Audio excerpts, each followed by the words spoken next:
Olá! Hoje nós vamos conversar sobre análise de processo. Lembrando que a análise do processo é uma das fases quando nós falamos sobre gerenciamento por processos. Devemos lembrar que, primeiro, a definição do processo, não só em relação à sua hierarquização ou tipo de processo, é uma etapa inicial para que possamos então passar para a próxima fase, que é relacionado ao mapeamento. No mapeamento, onde nós vamos detalhar cada uma das fases desse processo, as suas interfaces, seus clientes, suas entregas, elas vão subsidiar uma série de ações para a fase efetivamente da análise. Então podemos entender que na fase de mapeamento de processos também conseguimos identificar oportunidades de melhorias a fim que os processos, quando eles forem desenhados, atinjam os objetivos para os quais eles foram desenhados. Feita a fase de análise, aí sim, teremos instrumentos e oportunidades detectadas a fim que possamos desenvolver os planos de melhoria com o objetivo de corrigir as deficiências de cada um desses processos. Então, falando em outros aspectos, o que nós devemos considerar para identificar processos que têm oportunidades de melhorias?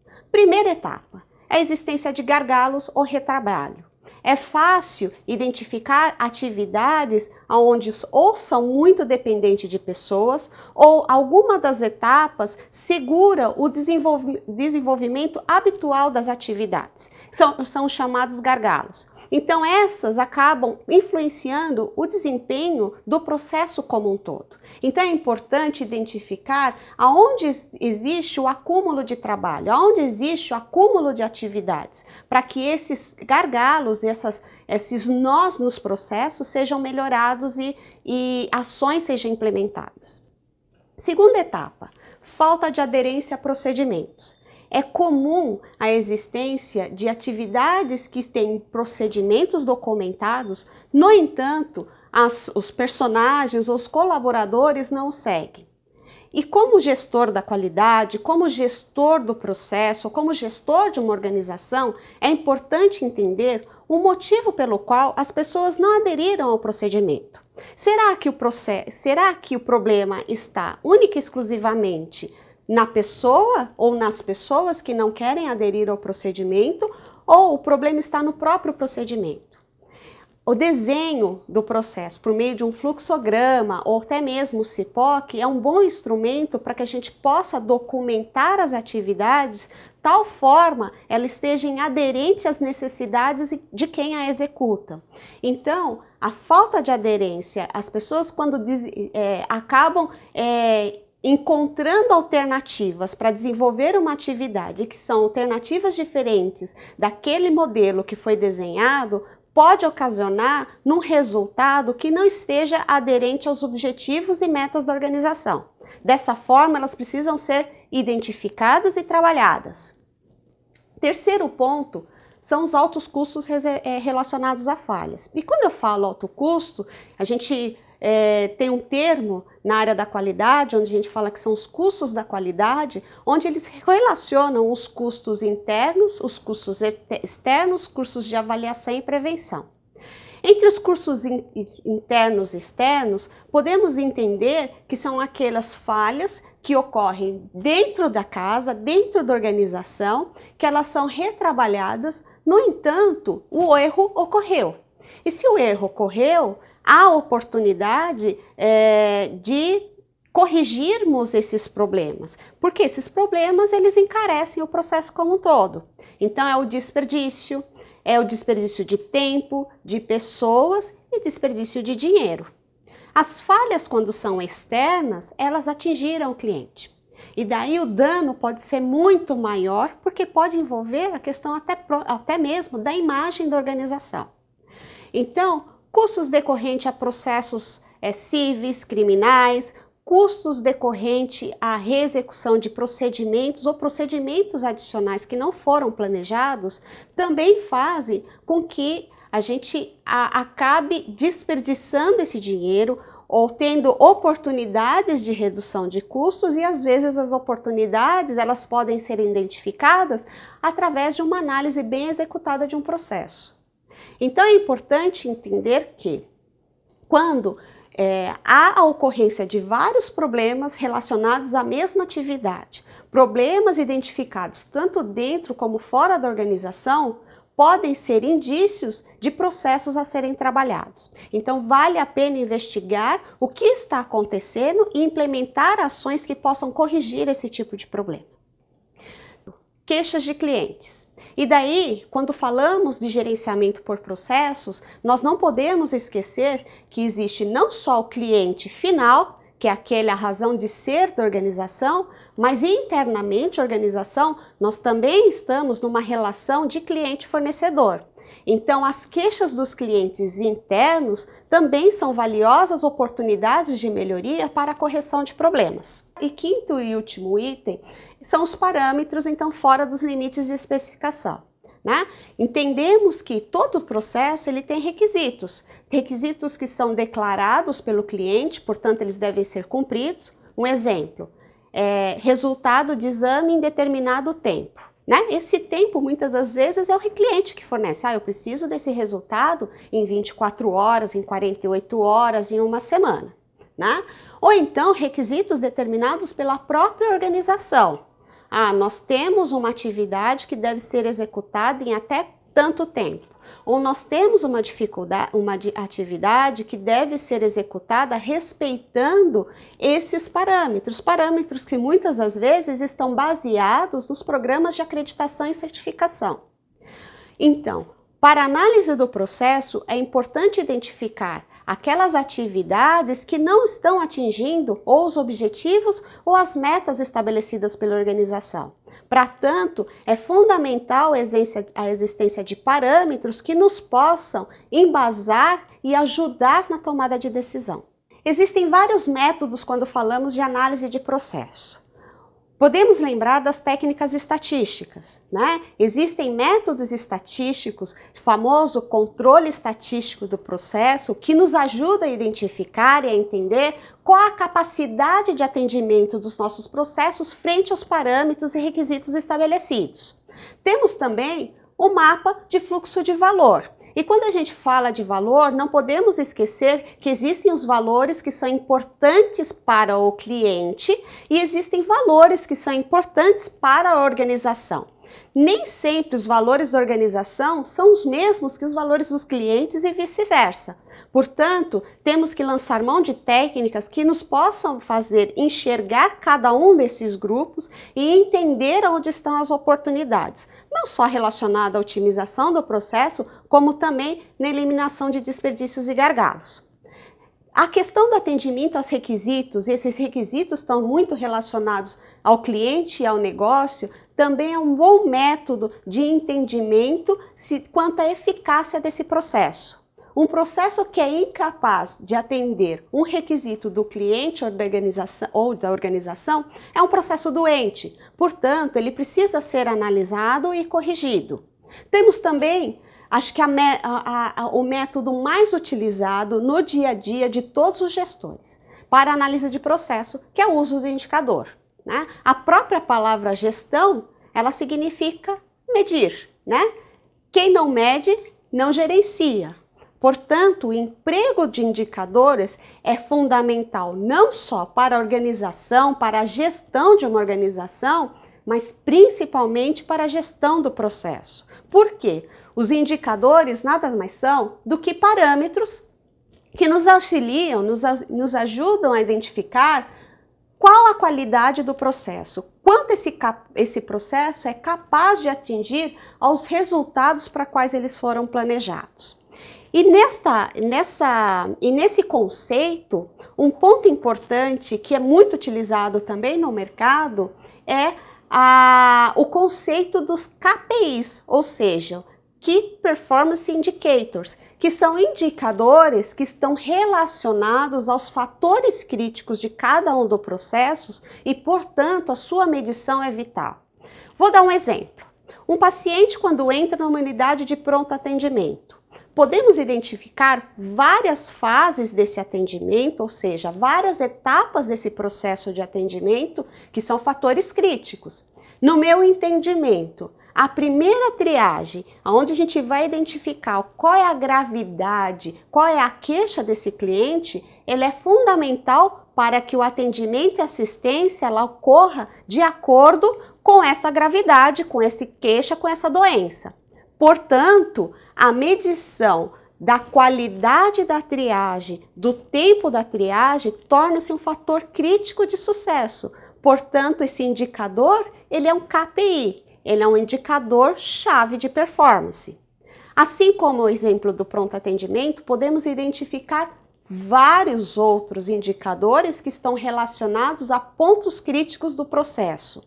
Portanto, para conhecimento desses indicadores, não basta somente dominar o conceito de sistema de medição. É importante, então, voltarmos e entendermos o processo, o profundo entendimento do processo, o profundo entendimento para que serve cada uma das etapas e, principalmente, o tipo de produto, serviço ou resultado que vai trazer cada uma das etapas é um ponto de fundamental importância para que a gente seja assertivo na identificação dos KPIs, dos indicadores-chave de performance. Então, o primeiro passo para estabelecer um indicador é entender a atividade, entendimento da atividade e a importância dela e de cada uma dessas etapas dessa atividade para o resultado geral da organização ou daquele processo. Existem vários tipos de indicadores, né? Podemos falar que existem indicadores de produção, que é nada mais do que um número, pacientes atendidos no turno da manhã, quantidade de exames realizados no turno da tarde, quantidade de exames realizados no mês, medicações administradas. Existem os indicadores de produtividade e esses estão relacionados o quê?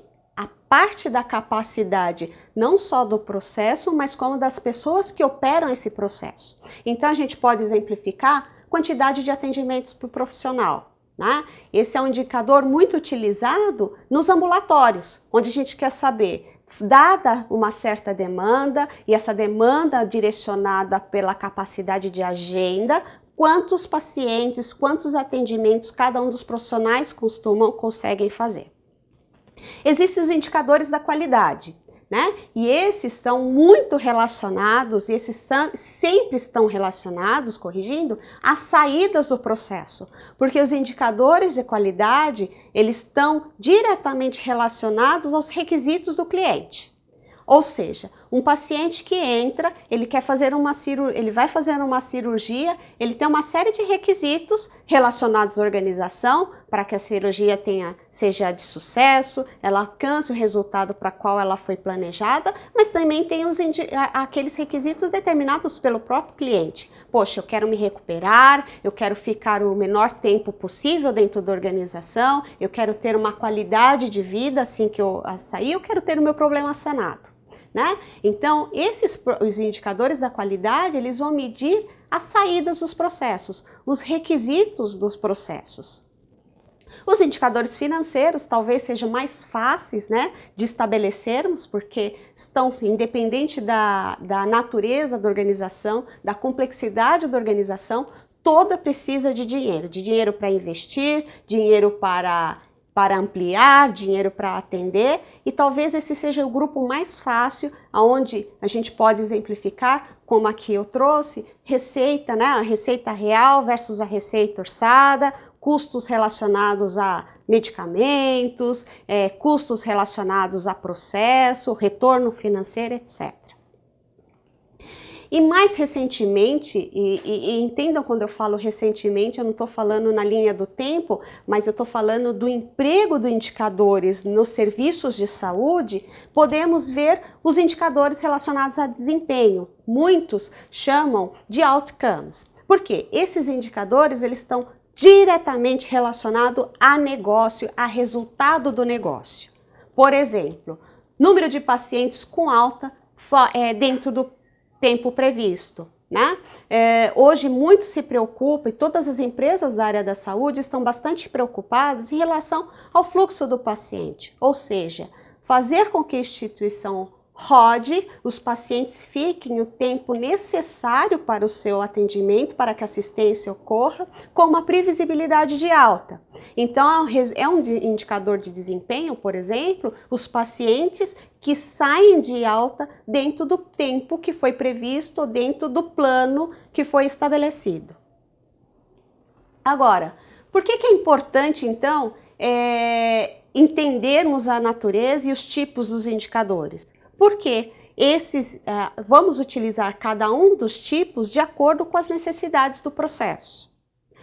Segunda etapa é a identificação, então, dos nós críticos, dos pontos críticos dos processos. E aqui nós temos uma representação de processo, onde as entradas estão determinadas aos insumos. Então, aqui muito se estabelece quais são os parâmetros de atendimento, quais são as necessidades de atendimento, a fase do processo, onde efetivamente isso é desenvolvido, a gente tem a geração de valor, a fase então da entrega do serviço de produto e de quem sofre o impacto, ou a fase final, que é a saída do cliente. Então, onde a gente mede se efetivamente esse processo ele foi capaz de atender as necessidades e expectativas de quem é o cliente, né? E aqui nós podemos ver que cada uma das fases de transição, elas são fases onde potencialmente podemos ter a geração de informação.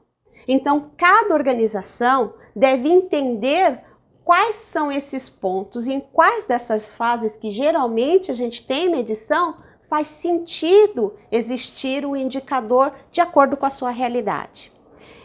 Às vezes as pessoas têm uma ansiedade tremenda, não só em relação à gestão, mas como até algumas das vezes ditados pelos padrões aí de qualidade, segurança, de ter um rol de indicadores. Eu costumo dizer que basta um indicador, mas que ele seja o indicador, ele tenha representatividade e seja efetivo em relação ao ponto crítico que você quer medir. Não adianta ter 100 indicadores que não fazem sentido, mesmo porque a gente vai ver mais adiante que para um indicador funcionar, algumas etapas têm que ser vistas, ele precisa ser revisto. Então não adianta ter um número que não serve para nada. O indicador, para ele ser efetivo, ele tem que estar relacionado a um ponto que a organização, o dono do processo, o gestor da área julga como importante. E esse é o indicador que vai utilizar, que esse gestor vai utilizar para a gestão, né? Gestão é medição. Então ele depende dessa informação para a tomada de decisão. E isso é um requisito da qualidade. A ISO 9000 estabelece alguns princípios para a qualidade, né? E um deles fala justamente da tomada de decisão baseada em fato. Ou seja, a gente precisa entender o quão significativo é esse indicador em relação ao grau de dependência do gestor tem em relação a esse parâmetro para a tomada de decisão. É fundamental entender, então, se o indicador ele é um instrumento para a tomada de decisão e ele é um instrumento para a gestão, não dá para ser algo que a gente não possa fazer uma comparação dos resultados ao longo de um determinado período. Para tanto, é fundamental estabelecer qual é a regra, né? A famosa ficha técnica do indicador. Por quê? Nessa regra, a gente estabelece qual é o nome e o tipo de indicador. Ele é indicador de produção, produtividade, desempenho, qualidade. Para que ele serve? Por que é importante medir esse parâmetro? Né? Ele está relacionado a qual fator crítico de um processo ou do negócio. Qual responsável? E daí quando falamos de responsável, estamos falando não só o responsável pela coleta dos dados, o resultado pela consolidação dos dados, mesmo tanto quanto o responsável pela análise. Não é? O indicador ele não pode ser algo que fica gerando gráfico, que fica no computador ou ele fica no painel. Ele precisa fazer sentido. E para ele fazer sentido, é fundamental que as pessoas façam uso dele para a organização, planejamento e condução das atividades diárias. Qual o método utilizado? E dentro do método é importante entender qual a fonte de dados, não é? De onde tiramos essa informação, como essa informação ela é trabalhada, não? Qual é a regra, qual é o procedimento para a extração do dado e transformar esse dado em informação. E aqui a gente costuma também colocar qual é a fórmula, a relação do numerador com o denominador.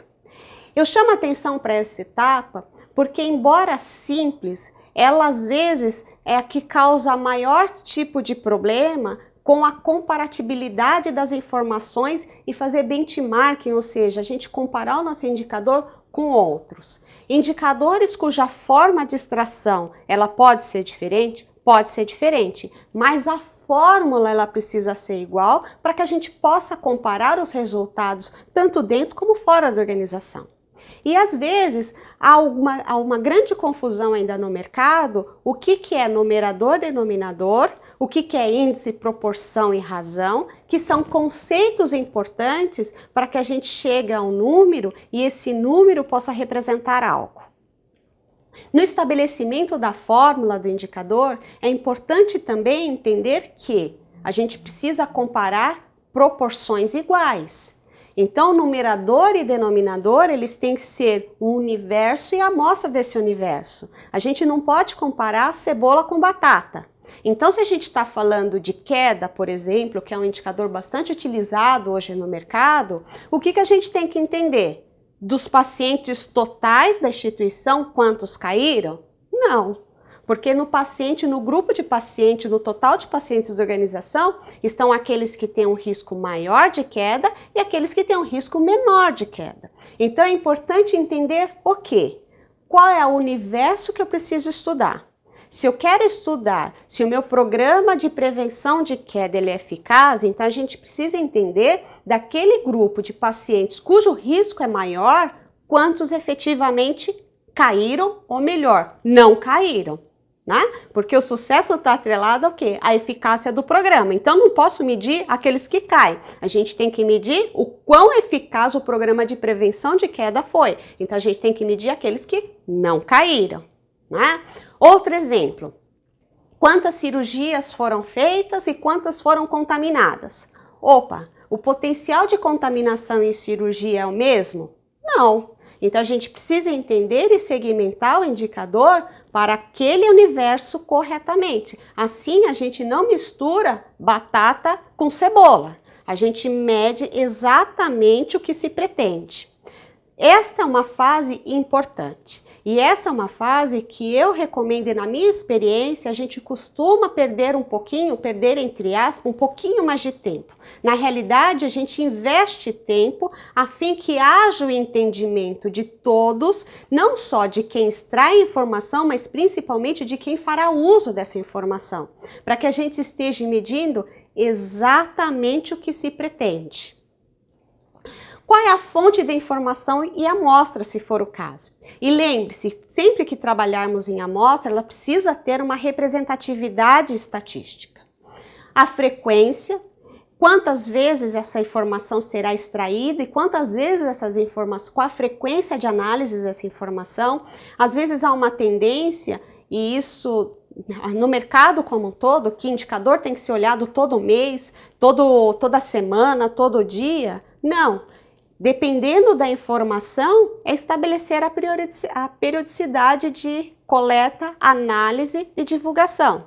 Né? Às vezes tem indicadores que são de eventos que são raros e não impactantes. Lembre bem, né? Não é que são raros, a gente tem que ter o conceito da gravidade. Mas às vezes a gente precisa medir algumas coisas cuja frequência ou cujo universo ele é muito pequeno. Então não há problema algum que a gente olhe bimestralmente esse indicador. Ou seja, a frequência elas tem que estar alinhada com a finalidade do indicador. E essa finalidade ela está relacionada com o impacto que esta medição tem para a tomada de decisão e direcionamento do processo e do negócio. E por fim, o custo de apuração, mas não entenda o que é o custo financeiro, mas o custo entendendo quanto tempo, né?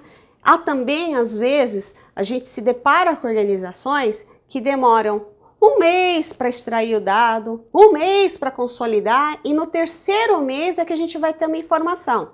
Poxa vida, 3 meses, o universo já mudou. A gente está no o nosso universo em saúde, o nosso universo instituição, o nosso universo mercado, o mundo, ele é muito dinâmico. A informação, ela flui a uma velocidade que quase não temos, estamos perdendo praticamente o controle da velocidade onde as informações ocorrem. Então não faz sentido a gente ter um indicador que é coletado em dezembro, mas a análise vai ser feita em março. Ele perdeu sentido, porque em março talvez a realidade seja diferente da realidade de dezembro. Então, quando planejarmos o indicador, a gente também tem que ter a clareza que ele precisa ser coletado e analisado a tempo para que as ações sejam tomadas e as correções sejam feitas dentro de um período aceitável e a gente não corra o risco de ter um outro cenário, um cenário diferente daquele da coleta original. Aqui eu trago um exemplo de ficha técnica do indicador, né? Então, ele traz a descrição, qual é a população e amostra que será utilizada, o numerador e denominador, os critérios de inclusão e exclusão. Às vezes, quando a gente trabalha em amostra, eu vou voltar ao exemplo da queda. Quem está inserido nesse universo? Quais são os pacientes que estão inseridos nesse universo? Aqueles que têm risco de queda, portanto, estão excluídos aqueles que os pacientes com o risco de queda é menor, né? Então, esses critérios precisam ser muito bem estabelecidos. Qual é o referencial? E esse é um ponto importante, né? Quando a gente fala de indicador, a gente precisa ter um objetivo, a gente precisa ter uma meta, a gente precisa ter limites de aceitabilidade. E isso precisa estar expresso também na ficha técnica. Qual é a fonte da informação? De onde eu vou extrair esse dado que vai ser transformado em informação? Periodicidade de coleta, análise de casos, etc. Lembre-se, o ponto importante é você determinar a ficha técnica de acordo com o que faz sentido na sua organização. Eu sei que muitos dos modelos de acreditação e certificação para qualidade talvez tenham um parâmetro, tenham um padrão estabelecido. Essas fichas vão variar de organização para organização. Eu volto para o slide anterior que traz aí a quantidade mínima de informação aonde cada uma das fichas que as fichas devem conter. Você pode agregar informação de acordo com a sua realidade.